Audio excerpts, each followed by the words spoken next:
It's Sunday, December 14th,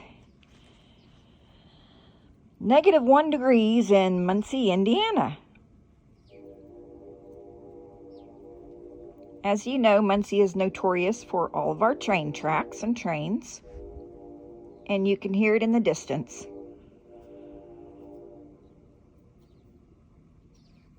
It's a bright, sunshiny day. I do believe that our sidewalks at least can be cleared.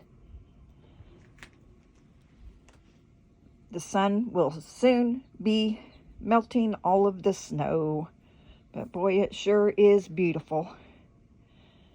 At -1 degrees here on the southeast side of Muncie, Indiana.